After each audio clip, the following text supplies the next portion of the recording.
नमस्कार, NDTV India पर आप देख रहे हैं रफ्तार रिपोर्टेड का एक बिल्कुल नया एपिसोड। मेरा नाम है शम्स। आज मेरे साथ खड़ी है बिल्कुल नई मर्सिडीज़ बेंज EQS। इसको इलेक्ट्रिक कार्स की एस क्लास कह सकते हैं। और अगर भारत में किसी इलेक्ट्रिक कार की सबसे ज़्यादा रेंज है तो वो है ये। एक चार्ज में चलती है तकरीबन 600 किलोमीटर। लेकिन आज के शो में बात एक और नई इलेक्ट्रिक कार की, इससे काफ़ी छोटी है, काफ़ी सस्ती है और रेंज भी ऑफकोर्स कम है। यह है टाटा टियागो EV। कुछ महीनों पहले बाज़ार में लॉन्च हुई है और हमने की इसकी टेस्ट ड्राइव।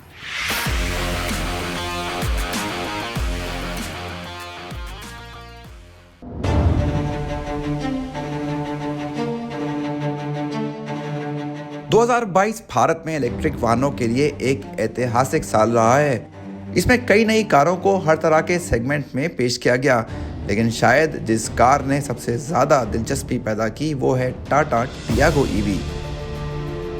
घरेलू ऑटो कंपनी की सबसे सस्ती इलेक्ट्रिक कार ने कुछ महीने पहले लॉन्च होने के बाद से 20,000 से अधिक बुकिंग पाली हैं और अब साल खत्म होने से ठीक पहले हमें इस शांत हैचबैक को चलाने का मौका मिला है। अगर चेहरे की बात करें तो टाटा टियागो EV काफ़ी आकर्षक लगती है। इसमें आपको कई टाटा मोटर्स के सिग्नेचर एलिमेंट्स दिख जाएंगे, जैसे ट्राई एरो पैटर्न है यहाँ नई ग्रिल के ऊपर और नीचे भी दिया गया है। इसके अलावा आपको कार में प्रोजेक्टर हेडलैम्प्स, फॉग लैम्प्स और यहाँ नीचे LED DRLs भी मिल जाएंगी। तो काफ़ी अट्रैक्टिव चेहरा है कार का। और फिर ये शानदार नया मिडनाइट प्लम कलर भी है टियागो EV पे। इसको अगर आप स्पेशली इस कॉन्ट्रास्ट रूफ के साथ देखें जो सबसे महंगे ट्रिम में आता है, तो ये वाकई में काफ़ी अच्छा दिखता है। वो टाटा मोटर्स के डार्क एडिशन का एहसास आपको यहाँ भी तकरीबन मिल जाता है।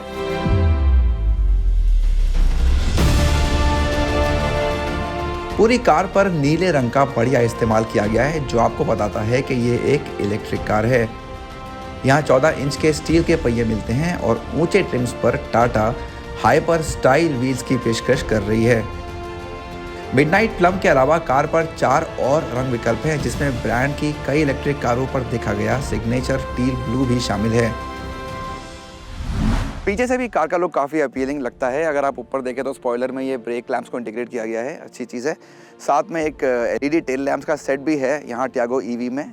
जो बैजिंग है वो काफ़ी बढ़िया दिखती है। और हाँ, इस सबसे महंगे वेरिएंट में यह है XZ+ टेक्स लक्स। इसमें आपको एक इलेक्ट्रिक टेल गेट रिलीज़ का ऑप्शन भी मिलता है।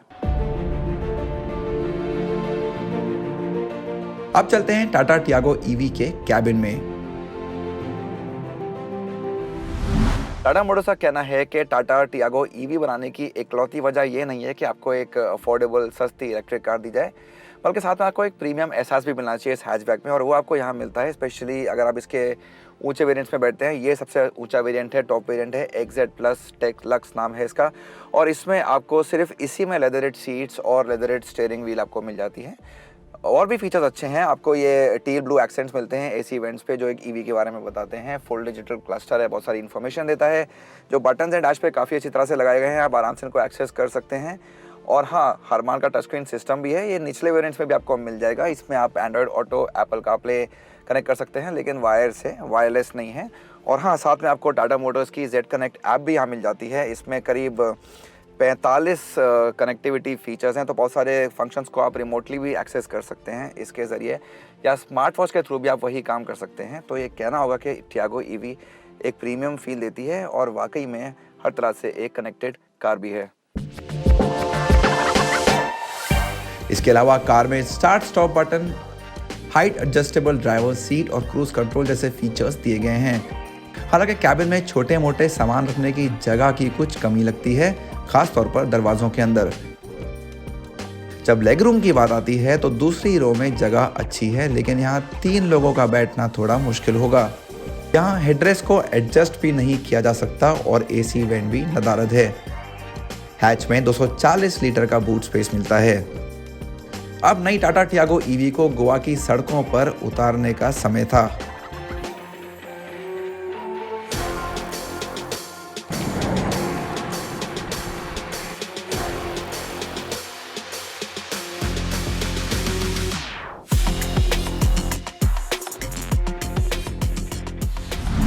टाटा मोटर्स ने टियागो EV को 2 वर्जन्स में लॉन्च किया है। एक में है छोटी बैटरी और कम रेंज, और दूसरी में है बड़ी बैटरी और ज़्यादा रेंज। तो हम ज़्यादा रेंज वाला मॉडल चला रहे हैं।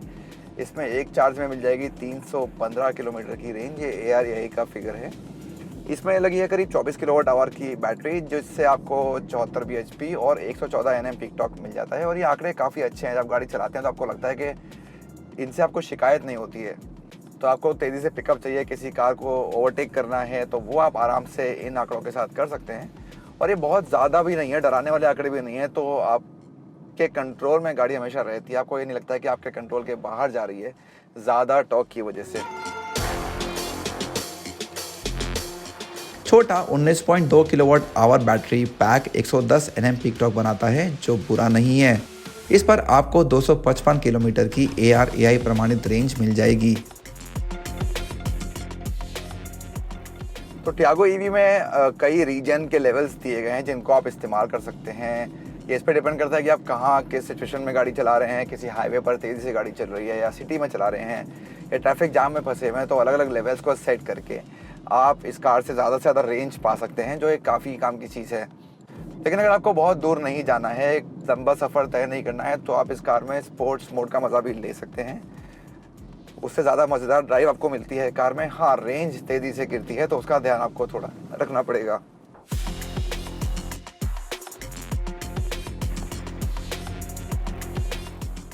जेड कनेक्ट ऐप थोड़ी ज़्यादा रेंज पाने में मदद करती है।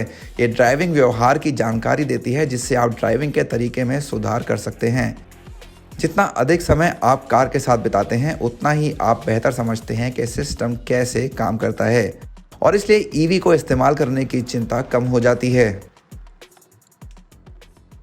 टियागो हैचबैक की हैंडलिंग हमेशा से ही अच्छी रही है, और ईवी में भी कुछ ऐसी ही बात है। हालांकि वज़न थोड़ा ज़्यादा है पेट्रोल के मुकाबले, लेकिन सेंटर ऑफ ग्रेविटी लो है, उससे मदद मिलती है। तो कार बढ़िया पकड़ बना के चलती है, और अगर आप इसको हाई स्पीड पे मोड़ते हैं तब भी आपका भरोसा इसमें बना रहता है, जो एक अच्छी चीज़ है। अगर बात करते हैं राइड क्वालिटी की या कितनी आरामदेह सवारी मिलती है, तो वो भी पेट्रोल के बराबर ही है, अगर उससे बेहतर नहीं है। तो आज हमने गोवा में ज़्यादातर कार की ड्राइव अच्छी सड़कों पे करी है। बढ़िया सड़कें हैं, उसमें ज़्यादा टूटी हुई सड़कें नहीं हैं। लेकिन जहाँ भी हमें कोई स्पीड ब्रेकर मिला या कोई गड्ढा आया, वहाँ भी हमें कार की राइड क्वालिटी ने शिकायत करने का मौका नहीं दिया। टाटा टियागो को ग्लोबल एनकैप से 4 स्टार सुरक्षा रेटिंग मिल चुकी है, इसलिए ये ईवी भी एक सुरक्षित कार के रूप में सामने आ सकती है। फीचर्स की बात करें तो यहाँ आपको 2 एयरबैग्स, ABS के साथ EBD और टायर प्रेशर मॉनिटरिंग सिस्टम मिल जाएंगे। बैटरी पैक IP67 प्रमाणित है और 8 साल या 1,60,000 किलोमीटर की वारंटी, जो भी पहले हो, इसके साथ आती है। टाटा टियागो ईवी के साथ कई चार्जिंग विकल्प दे रही है। Mid range model 3.3 kilowatt AC charger के साथ आता है, जबकि हाई रेंज मॉडल में 7.3 किलोवाट AC चार्जर का विकल्प भी है, जो कार को 3.6 घंटों में 10 से 100% तक चार्ज कर देता है। 15 एम्पियर सॉकेट को ऐसा करने में लगभग 8.7 घंटे लगते हैं, जबकि DC फास्ट चार्जर से कार 58 मिनट में 10 से 80% तक चार्ज हो जाती है।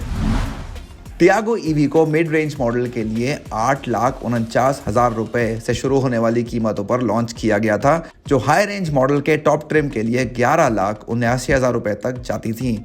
लेकिन ये पहली 20,000 बुकिंग के लिए ही लागू थी, और कंपनी जनवरी में नई कीमतों का ऐलान करेगी। उसी समय कार की डिलीवरी भी शुरू होगी। फिलहाल टियागो ईवी के सीधे मुकाबले में बाजार में कोई और कार नहीं है, लेकिन सिट्रोएन EC3 जल्द ही आ रही है, और इसके फीचर्स को देखते हुए मामला दिलचस्प हो सकता है। अगर आप एक इलेक्ट्रिक कार खरीदने के बारे में सोच रहे हैं, लेकिन अभी भी आपके मन में कई सारे सवाल हैं, खासतौर पर रेंज को लेके, चार्जिंग को लेके, या कैसी चलती हैं ईवीज़, किस तरह की राइड होती है, किस तरह की हैंडलिंग होती है, तो टाटा टियागो में इन सब सवालों के जवाब बहुत बड़े तरीके से मिल जाते हैं। ये आपको कन्विंस करती है कि आप ईवीज़ के बारे में सोच सकते हैं। कीमत भी कुछ बहुत ज़्यादा नहीं है, तो उसको देखते हुए स्पेशली शहरी इस्तेमाल में जहाँ बहुत ट्रैफिक होता है, ये कार एक बढ़िया विकल्प के रूप में सामने आती है।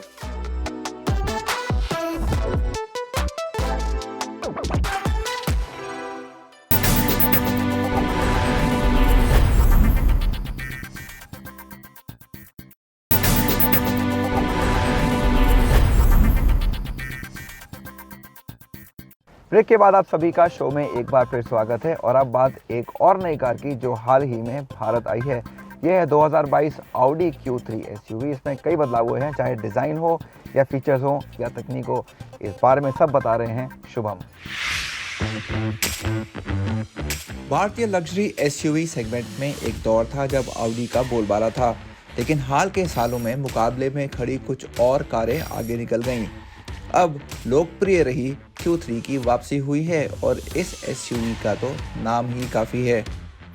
नई Q3 पहचान में तो आपको तुरंत आने वाली है, क्योंकि जो इसका ओवरऑल डिज़ाइन और सिल्वेट है वो उस आइडेंटिटी को रिटेन करता है। लेकिन गाड़ी कितनी ज़्यादा पहले से बड़ी हो चुकी है, शार्प है और बोल्ड है, ये आपको अगर आप कभी पुरानी Q3 के साथ देखेंगे तो समझ में आएगी।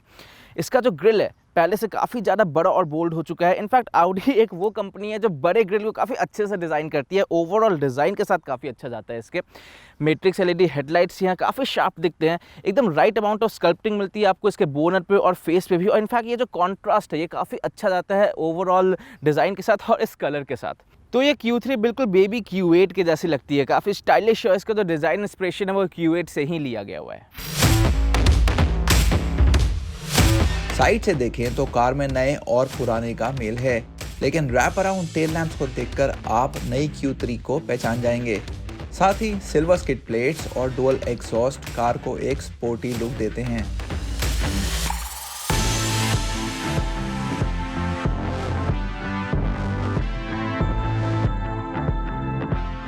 ये पहले से लंबी, चौड़ी और ऊंची हो गई है, तो इससे कैबिन में क्या फर्क आया है, आइए जानते हैं। Q3 के अंदर आते ही आपको वो जो नयापन है वो फील होता है। इनफैक्ट काफ़ी अच्छा बैलेंस यूज़ ऑफ कलर्स आपको यहाँ पे मिलता है। डिज़ाइन काफ़ी फ्यूचरिस्टिक है और कलर की अगर हम बात करें तो आपको ये नॉल सिल्वर फिनिश मिलता है, क्रोम ट्रीटमेंट, पियानो ब्लैक और ब्लैक आपको ऊपर भी मिलता है। ओवरऑल जो सेंस ऑफ प्रीमियमनेस है वो भी पहले से ज़्यादा आपको इन्हांस होता है। जो टच स्क्रीन है 10.1 इंच का नया टच स्क्रीन है, इंटीग्रेटेड है, फ्री स्टैंडिंग नहीं है जो हम आजकल बहुत सारी गाड़ियों में देख चुके हैं, तो एक नया ट्रीटमेंट आपको लगता है। 10.25 इंच का वर्चुअल कॉकपिट है, ये भी एक नया एडिशन है Audi Q3 के अंदर। फीचर्स भरपूर है पहले से, आपको पैनोरामिक सनरूफ भी यहाँ मिलती है, वायरलेस चार्जिंग है और प्रैक्टिकलिटी के मामले में काफ़ी अच्छा है क्योंकि फ़ोन आपको यहाँ डालने के लिए अलग से एक आपको बिन मिलता है। ओवरऑल सेंस ऑफ एयरीनेस भी अच्छा है क्योंकि बीच ट्रीटमेंट मिलता है आपको सीट्स पे, अपहोल्स्ट्री पे, तो अच्छा कैबिन है आपको अंदर रहने के लिए। इनफैक्ट आप यहाँ पर काफ़ी सुकून महसूस करेंगे।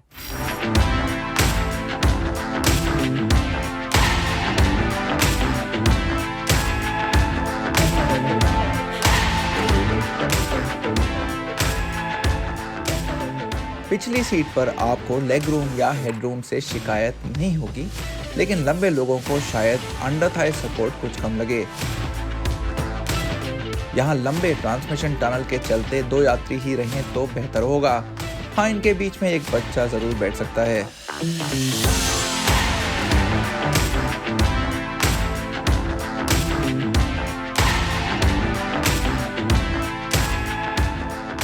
फीचर्स की नई Audi Q3 में भरमार है। इनमें वायरलेस चार्जिंग, पावर्ड अगली seats, auto dimming mirrors, panoramic sunroof, dual zone auto climate control, एक प्रीमियम साउंड सिस्टम और एम्बिएंट लाइटिंग शामिल है। 10.1 इंच की टच स्क्रीन शानदार ग्राफिक्स के साथ बढ़िया अनुभव देती है। वहीं सेंटर कंसोल 10 डिग्री से ड्राइवर की तरफ झुका हुआ है, जिससे इसको इस्तेमाल करने में आसानी होती है। यहाँ Audi कनेक्ट तकनीक तो है, लेकिन वायरलेस एंड्रॉयड ऑटो और एप्पल कारप्ले नहीं है। जी हाँ, इसके लिए आपको वायर लगाना होगा। 10.25 इंच के वर्चुअल कॉकपिट के ग्राफिक्स भी बढ़िया हैं और यहाँ आपको ढेर सारी काम की जानकारी मिल जाएगी। अब जानते हैं कि क्या Q3 चलाने में पहले से बेहतर हुई है।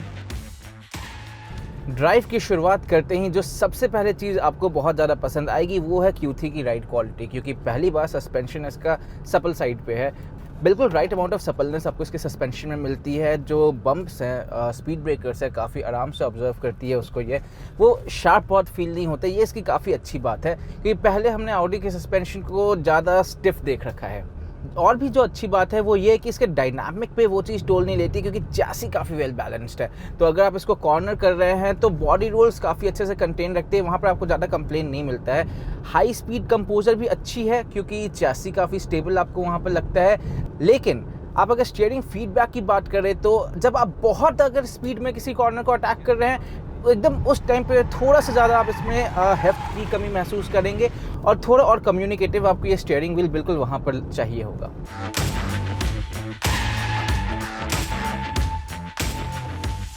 आराम के मामले में Q3 वाकई शिकायत का मौका नहीं देती। खराब सड़कों पर भी सस्पेंशन अपना काम बखूबी करता है। इस SUV को चलाने में काफी मजा भी आता है। हाँ, तेजी से मुड़ते वक्त लगता है कि कार की स्टीयरिंग में कुछ सुधार की गुंजाइश है। इसकी चैसिस मजेदार ड्राइव देने के लिए तैयार लगती है, लेकिन तेज रफ्तार पर स्टीयरिंग उसका साथ कुछ हद तक नहीं दे पाती।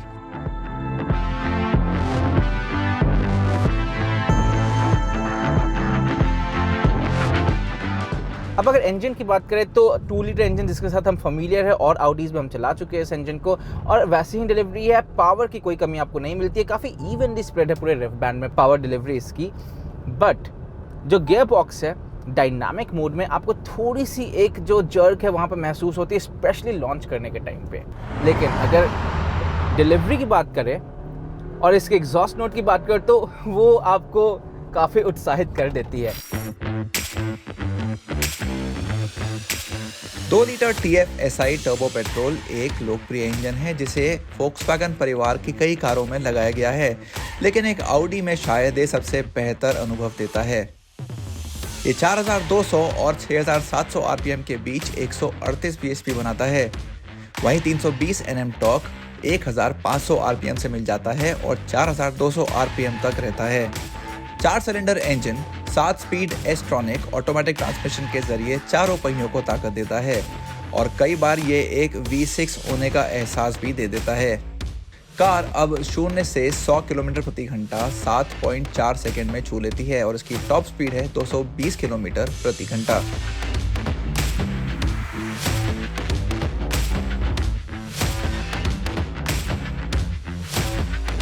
नई Q3 में कई ड्राइव मोड्स दिए गए हैं जिसमें ऑटो और ऑफ रोड मोड्स नए हैं। ऑटो मोड थ्रॉटल रिस्पॉन्स के हिसाब से डायनामिक और कंफर्ट मोड्स के बीच संतुलन बनाता है।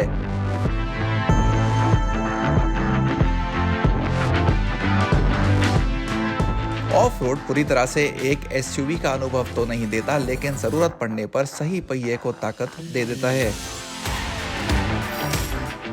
अब बात कीमतों की।